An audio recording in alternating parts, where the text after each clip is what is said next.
Hi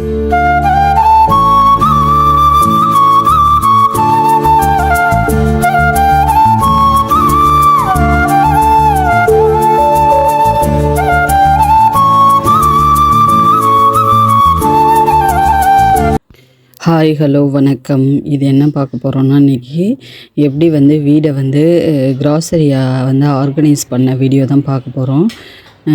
so morning வந்து as usual எப்பவும் போல் ரொம்ப நல்லாவே இதாக இருந்துச்சு. ஸோ எப்போவுமே எப்படின்னா, நம்ம வீடை வந்து க்ளீன் பண்ணி க்ராசரியெல்லாம் கொட்டி வைக்கிறதுக்கு முன்னாடி நம்ம எங்கேருந்து ஆரம்பிக்கணும்னா, ஃபஸ்ட்டு வந்து வெசல்ஸ் எல்லாம் எது வந்து எம்டியாக இருக்கோ அதெல்லாம் இது பண்ணிவிட்டு பாருங்கள், கிச்சனே தலைகீழாக இருக்குது. பசங்களுக்கு எக்ஸாம் எல்லாம் முடிஞ்சு ஸோ எக்ஸாம் டயத்தில் வந்து நம்ம பெருசாக வந்து நீட் பண்ணிகிட்டு இருக்க முடியாது. அவங்களுக்கு ஆஃப் டே தான் எக்ஸாம் இருக்கும். இது எக்ஸாம் அப்போ எடுத்தது, ஆனுவல் எக்ஸாம் அப்போ. ஸோ அந்த டயத்தில் வீடெல்லாம் இப்படி தான் இருந்துச்சு. சரி, ஓவராலாக க்ராசரி வரும்போது நம்ம க்ளீன் பண்ணிக்கலாமேன்னு இப்போ ஒரு நாள் ஃபுல்லாக இதுக்கு ஆகும். சரி, களத்தில் இறங்கிடலாமேன்னு இறங்கிட்டேன். க்ராசரியெல்லாம் என்னென்னா, முதல்ல கொட்டி வைக்கிறதுக்கு முன்னாடி எதெல்லாம் எம்டியாக இருக்கோ அதெல்லாம் விலக்கி காய வச்சுட்டு, மத்தியானம் லஞ்சுக்கு கொஞ்சமாக தக்காளி சாதமும் கொஞ்சம் தயிர் சாதமும் செஞ்சுருந்தேன். வடகம் தான். ஸோ இந்த மாதிரி க்ளீன் பண்ணுற அன்றைக்கி பெருசாக ஹெவியாக சாப்பிட்டோன்னா நம்மளால் வேலையும் பார்க்க முடியாது. அட் த சேம் டைம் வந்து நமக்கு இதில் கான்சன்ட்ரேட் பண்ண முடியாது. ஃபைனலாக எல்லாம் விலக்கி வச்சதெல்லாம் வந்து கவுத்து 2 நாளாக காய வச்சுட்டேன். ஏன்னா கவுத்து ஒரு நாள் காய வச்சு, அப்புறம் நிமித்தி வச்சு ஒரு நாள் காய வச்சு க்ராசரியெல்லாம் கொட்டி வைக்க ஆரம்பிச்சிட்டேன். இது வந்து இந்த மாதிரி இது வந்து நான் எங்கே வாங்கினேன்னா, ஹோம் சென்டரில் வாங்கியிருந்தேன். Set of 6. அப்போல்லாம் நான் வாங்கி ஒரு 4-5 இயர்ஸ் ஆகிடுச்சு. அது வந்து 6 பாட்டில் உள்ளது, கிட்டத்தட்ட 3/4 கிலோ அளவுக்கு பிடிக்குது. இது வந்து இப்போ காஞ்ச மிளகா வந்து நான் சட்னி, துவையல் இதுக்கெல்லாம் அரைச்சிப்பேன். அதனால் எப்போவுமே ஒரு 1/4 கிலோ இருக்கிற மாதிரி பார்த்துப்பேன். இந்த மாதிரி நீட்டு பாக்ஸில் வைக்கும்போது ஸ்பேஸும் ரொம்ப ஆக்குப்பை பண்ணாது. சின்ன சின்ன விஷயமா இருந்தாலும் ஸ்பேஸ் ஆக்குப்பை பண்ணக்கூடாது. அதே நேரத்தில் டிரான்ஸ்பரண்ட்டாக இருந்தால் நம்ம கொட்டி வைக்கிற பொருளும் தெரியும். ஸோ சம்படத்தெல்லாம் தூக்கி நம்ம லாஃப்ட்டில் போட்டுட்டேன். அதே மாதிரி மீஷோவில் இதுவும் செட் ஆஃப் 6. இதுவும் ஒரு கிட்டத்தட்ட 1 kg கிட்ட பிடிக்குது.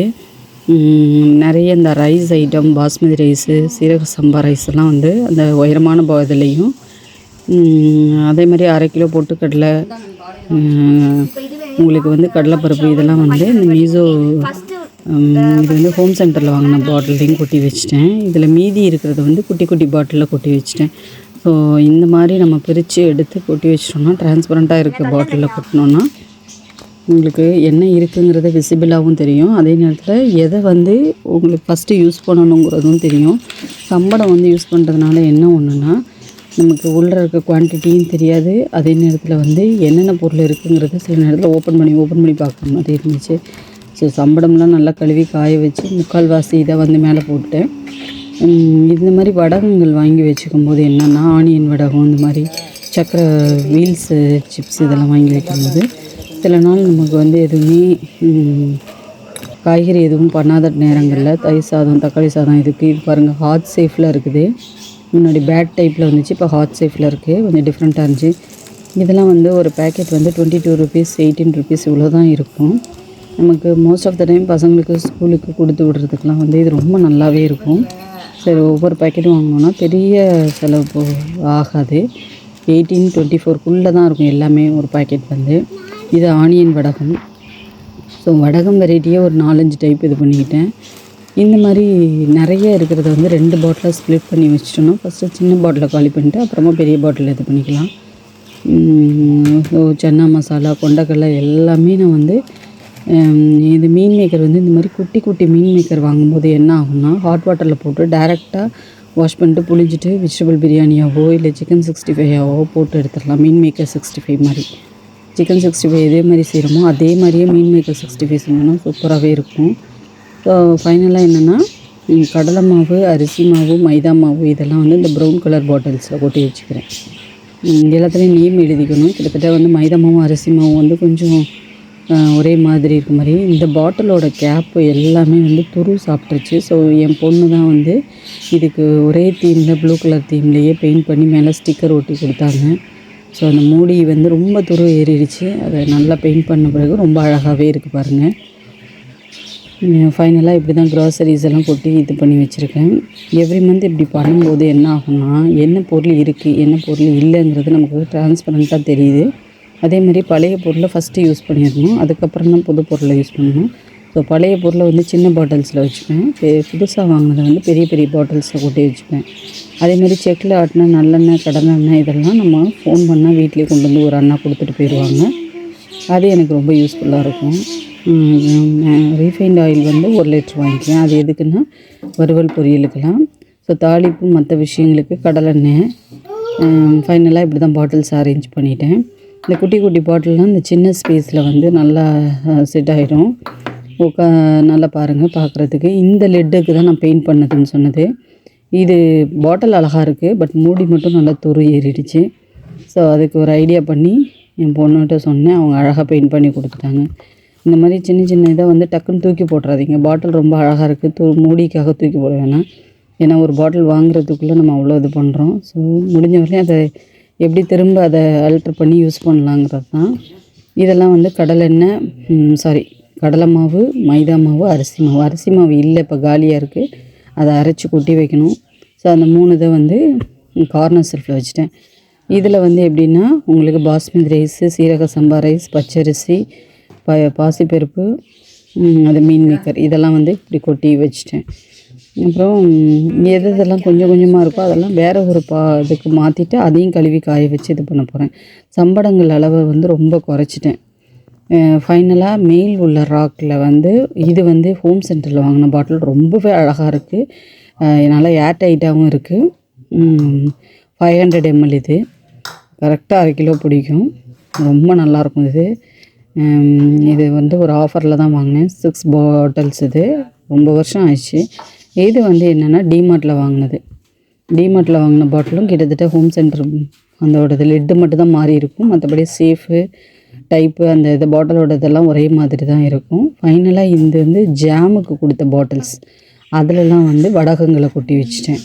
மேலே வந்து காஞ்ச மிளகாய் வச்சுட்டேன். இப்படி தான் என் செல்ஃப் அரேஞ்ச் பண்ணிட்டேன். ஃபைனலாக சுகரு, டீ, காஃபி இதெல்லாம் ஃபில் பண்ணி அதையும் வச்சுட்டேன். நம்ம கிராசரி க்ளீன் பண்ணுற அன்றைக்கி வந்து ரொம்பவே டயர்டாகும். நம்ம உடம்பு ரொம்ப வீக்காக ஆரம்பிச்சிடும். ஏன்னா நம்ம முதல்ல அதை கழுவி காய வச்சு அதுக்கப்புறம் துடைச்சிட்டு கொட்டி வைக்கும்போது சாப்பாடு ரொம்ப சாப்பிட முடியாது. ஸோ அந்த டயத்தில் நன்னாரி சர்பத் இன்றைக்கி எனக்கு இதுக்கு ஃபுல்லாக ஹெல்ப் பண்ணது ஃபுல்லாக என் பசங்க 2 பேரும் தான். ஏன்னா அதனால தான் அவங்க லீவ் விட்ட பிறகு அவங்கள 2 பேரையும் இதில் நல்லா யூஸ் பண்ணிக்கிட்டேன்னு சொல்லணும். எடுத்துகிட்டு வந்து கொடுக்குறது, திரும்ப கொட்டி வைக்கும்போது நல்லா ஹெல்ப்ஃபுல்லாக இருந்தாங்க. ஸோ நாங்கள் 3 பேரும் சேர்ந்து ஒரு நன்னாரி சர்பத் போட்டு குடிக்கலாமேன்னு சப்ஜா சீட்ஸ் எல்லாம் ஊற வச்சுருந்தேன் காலையிலேயே. அதில் லெமன் ஜூஸ் போட்டு இந்த சீசன் வந்துட்டாலே நான் எப்போவுமே நன்னாரி சர்பத் வந்து சிரப் வந்து நான் 2 பாட்டில் வாங்கி வச்சுருவேன். இதுவும் வந்து பை 1 கெட் 1 ஆஃபரில் இருந்துச்சு. ஸோ அதனால் அது மாதிரி வாங்கிட்டோன்னா இந்த வெக்கேஷன் முடிகிறவாலையும் நல்லா ஒரு ஹெல்ப்ஃபுல்லாக இருக்கும்னு சொல்லிகிட்டே வாங்கிட்டேன். ஃபைனலாக நாங்கள் 3 பேரும் இதெல்லாம் அரேஞ்ச் பண்ண பிறகு எங்களுக்கு கொஞ்சம் ரிலாக்ஸாக உட்காந்து கொஞ்சம் குடிக்கணுங்கிறதுக்காகவே ஸோ 2 கலரும் கலந்த மாதிரி கொடுத்தா எப்படி இருக்கும்ன்ட்டு பசங்க சொன்னாங்க. சரி அதுபடியே நான் வந்து 2ஐயும் கலந்துட்டு சுகரையும் ஃபஸ்ட்டு வந்து ஐஸ் வாட்டரில் சுகரையும் இந்த கலர் பவுடரையும் இது பண்ணிக்கிட்டேன். லெமன் ஜூஸ் வந்து எப்போவுமே ஃபைனலாக சேருங்க, இல்லைன்னா சுகர் வந்து கரையாதுன்னு சொல்லுவாங்க. ஃபஸ்ட்டே லெமன் ஜூஸ் போட்டு அப்புறம் சுகர் போட்டிங்கன்னா சுகர் டக்குன்னு கரையாது. அதனால் ஃபஸ்ட்டு இதை கலக்கிட்டு நல்லா கரைஞ்ச பிறகு அதுக்கப்புறம் லெமன் ஜூஸ் புழிஞ்சு விடுங்க. அதுக்கப்புறம் சப்ஜா சீட்ஸும் ஐஸ் க்யூப்ஸும் ஆட் பண்ண போகிறேன். பாருங்கள் இதுதான் சப்ஜாவும் உங்களுக்கு பாதாம் பிசுனும் ஊற வச்சுருக்கேன் 2 ஒன்றாவே. ஸோ இந்த இது வந்து சைஸ் பத்தலை. ஸோ வேறு ஒரு பாத்திரத்தில் இன்னும் கொஞ்சம் ட்ரான்ஸ்ஃபர் பண்ணிவிட்டு இன்னும் கொஞ்சம் மிக்ஸ் பண்ணலான்ட்டு ஒரு ஐடியாவில் இருக்கேன். ஏன்னா இது 3 பேருக்கு பத்தாது அப்படிங்கிறதுனால ஃபஸ்ட்டு அவங்க 2 பேருக்கு மிக்ஸ் பண்ணி கொடுத்துருவாங்க. ஏன்னா இவ்வளோ ஹெல்ப் பண்ணாங்க இல்லையா, அவங்க இல்லைன்னா கண்டிப்பாக இன்றைக்கி நான் வந்து க்ராசரி ஐட்டம்ஸ்லாம் கொட்டி அந்தந்த இடத்துல ப்ளேஸ் பண்ணியிருக்க முடியாது. அதனால் இன்றைக்கி அவங்களுக்கு நல்லா ஒரு இதாக கொடுத்துட்டோன்னா ஜாலியாக என்ஜாய் பண்ணலாமேன்ட்டு கொடுத்தேன். ஃபைனலாக அவங்களுக்கு வந்து ஒரு ஸ்ட்ரா, அதே மாதிரி அமேசானில் வந்து ஸ்ட்ரா வந்து சர்பத்துக்கு இந்த ஜூஸ் ஐட்டம்ஸ் இதெல்லாம் குடிக்கிறதுக்குன்னே ஒரு சில்வர் ஸ்ட்ரா இருக்குது. அது வந்து ஆஃபரில் அதை க்ளீன் பண்ணுறதுக்கும் ப்ரெஷ்ஷஸ் எல்லாம் இன்க்ளூடடாக இருக்குது. முடிஞ்சால் அதோடய லிங்க் நான் வந்து கீழே பின் பண்ணுறேன். அது வந்து ரொம்பவே யூஸ்ஃபுல்லாக இருக்குன்னு சொல்லலாம். பசங்க வெக்கேஷனில் இருக்கும்போது பிளாஸ்டிக்ஸ் இதெல்லாம் வந்து ஒரு தடவை தான் யூஸ் பண்ண முடியும். ஸோ நம்ம வீட்டு ஆளுங்க நம்ம பசங்கங்கும்போது டெய்லி ஸ்ட்ரா தேட முடியாது, அவங்க யூஸ் பண்ணுறது தான். அதனால நான் என்ன பண்ணுறதுன்னா, அந்த ஸ்ட்ராவை வச்சு குடித்த பிறகு திரும்ப வாஷ் பண்ணி வச்சுக்கலாம். Reusable silver straw. ஏன்னா நம்ம மற்றவங்களுக்கு கொடுக்கும்போது தான் யூஸ் பண்ணுறது கொஞ்சம் இது. பசங்க வந்து நம்ம வீட்டு பிள்ளைங்க நம்ம வீட்டிலேயே தான் குடிக்கிறாங்க அப்படிங்கிறப்ப வந்து அது அவங்கவுங்களோட நேம் போட்டு அவங்கவுங்களுக்குன்னு ஒரு ஸ்ட்ரா வச்சுட்டேன்னா அது அவங்க டெய்லி யூஸ் பண்ணிக்கிற மாதிரி. ஃபைனலாக அவங்களுக்கு ஐஸ் க்யூப்ஸ் போட்டு இதை லிட்டை க்ளோஸ் பண்ணி கொடுத்துட்றேன். இது ரொம்பவே நல்லாயிருக்கு. இந்த இது பிளாஸ்டிக்ஸ் தான். இது வந்து ஒரு 65ன்னு ஒரு டிபார்ட்மெண்டல் ஸ்டோரில் வாங்கியிருந்தேன். ஸோ இது வந்து ஃபைனலாக அவங்க 2 பேருக்கும் ஸ்ட்ரா போட்டு கொடுத்துட்டேன். இதான் இந்த சில்வர் ஸ்ட்ரா. இது அமேசானில் கண்டிப்பாக கிடைக்கிது. இதை க்ளீன் பண்ணுறதுக்கும் ஒரு ப்ரஷஸ் கிடைக்கிது. ஸோ டெய்லி பசங்களுக்கு ஜூஸ் குடிக்கும்போது ஒரு ஸ்ட்ரா கொடுக்குறத விட இந்த மாதிரி வாங்கி வச்சுட்டிங்கன்னா ரீயூசபிள் தான். அதை பின் பண்ணுறேன். தேங்க்ஸ் ஃபார் வாட்சிங் this videos friends. Take care. Bye.